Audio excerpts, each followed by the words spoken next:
I'm not very skilled at holding this and talking at the same time, but I'll try to show you. So I did not invent this.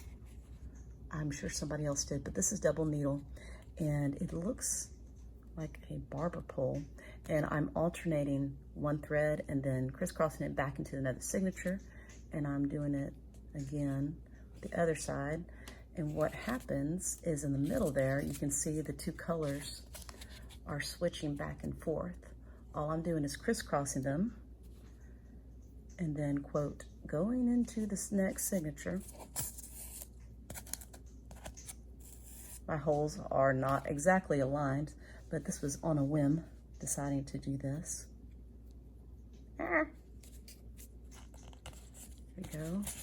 So they're in, quote, the next signature right there.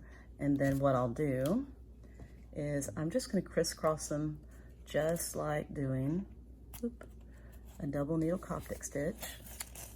Boop. And this one in here.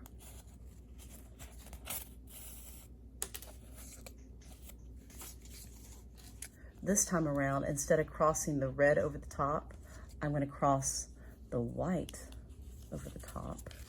And what should happen, yep, look, I got it. So what should happen is in the middle stitch right there, you see the red is now back in the middle.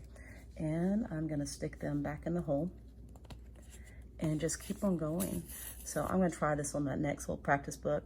I wanted a more open looking binding in the middle of one of these books I'm making. So instead of the Celtic weave, I think I might try this one. So there you go again.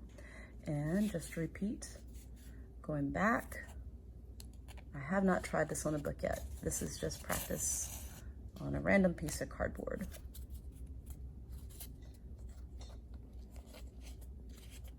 So crossing the back, just like a normal double coptic.